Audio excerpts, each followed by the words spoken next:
Well, spring is here, and one of the best times of the year to be in Portland is spring. It's one of the most exciting times of the year because, let's just be honest, winter can get kind of old. Not that old. Right now, there are so many great things about Portland. The air is getting warmer, all the trees are starting to come back to life. There's cherry blossoms everywhere. Flowers are starting to bloom. There's vast amounts of allergens in the air.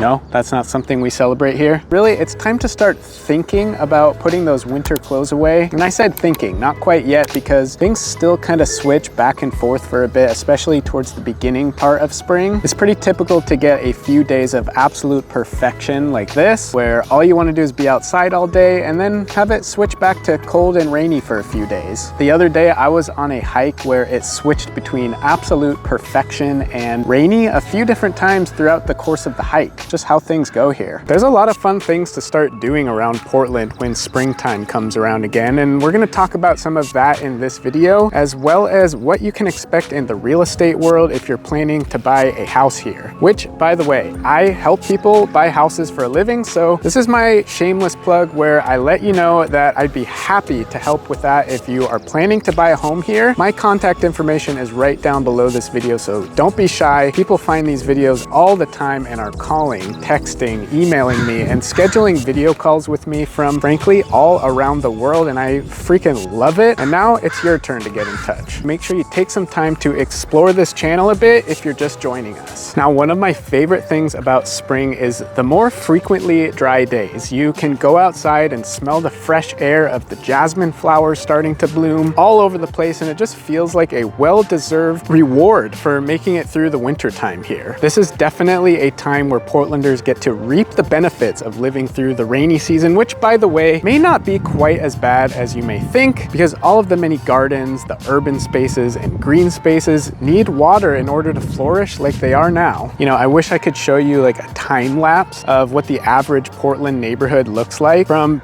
the beginning of March until maybe like May, June, because it seems like every single day you go outside, you notice a little bit more beauty starting to sprout. For me, when I start to see those tiny little buds on the branches start to form, I know we made it to the other side, and it's only gonna get better and better from here for the majority of the rest of the year. It's really just a great time to kind of take your time, get back outside and do some gardening in the yard. I mean, one of my simple pleasures in life is just so fun to walk through any given neighborhood and appreciating people's gardens coming back to life. There really are a lot of people here who take pride in having well-landscaped yards because the climate really enables some beautiful things to happen right around now. This time of year is also great for taking advantage of the expansive system of bike greenways. With nicer, drier, and warmer days, you are going to want to pump up those bike tires and take a ride across town to meet up with some friends for some beers or a coffee, and even go exploring on some hiking trails you've been meaning to check out. Also, the wilderness in this area is vast and epic. Even within the city itself, there are places where you can completely escape and go on hours of hikes or just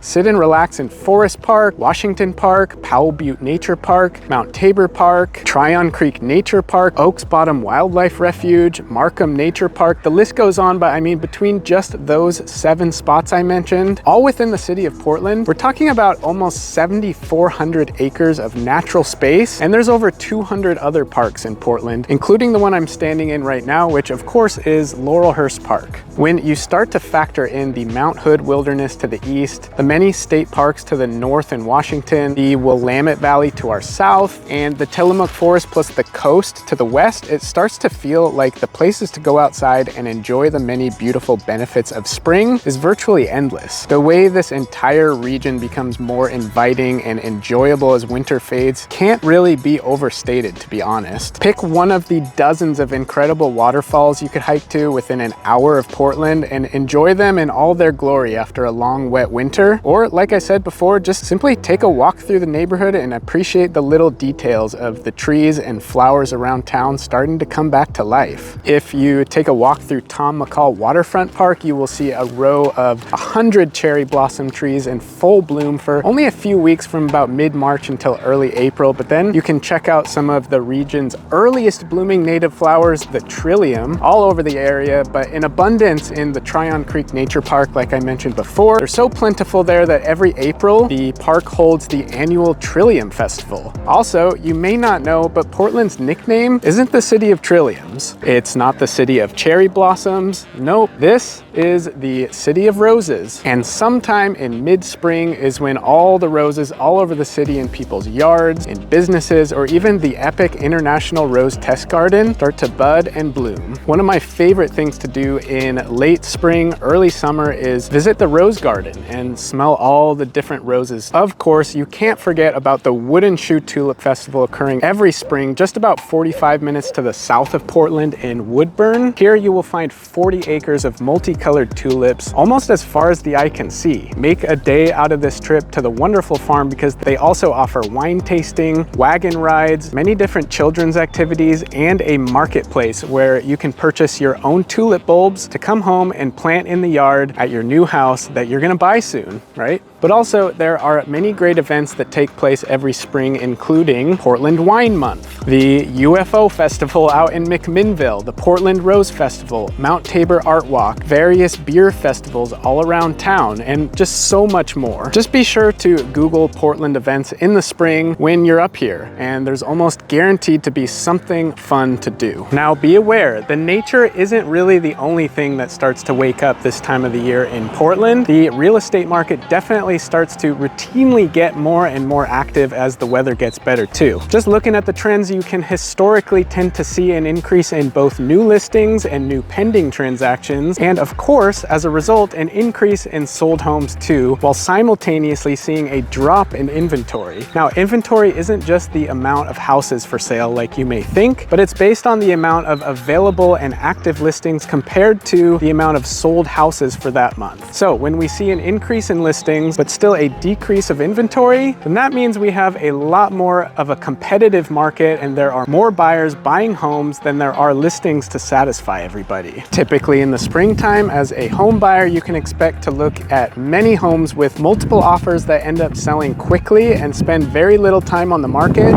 But we are also seeing homes that aren't selling as quickly that sit for a bit. So there's always opportunity if you are looking to get going and pull the trigger on becoming a homeowner. It varies on a case-by-case basis on how aggressive you may need to be. And honestly, that's one of the big reasons why my clients love to work with me on their home buying journey. It all really depends on the house and the price point and the level of interest in that specific house. And honestly, having someone that knows how to gauge all the different data points and advise accordingly is what will get a set of keys to that new home in your hand here in the springtime. So again, get in touch. All my contact information is right down below. And if you are wanting to get more of a feel for some of the different neighborhoods all around the city, I give you a pretty detailed tour of over 20 neighborhoods across Portland in every quadrant of the city in this video right here. So be sure to check that one out next. Thanks for watching, and we'll see you over there.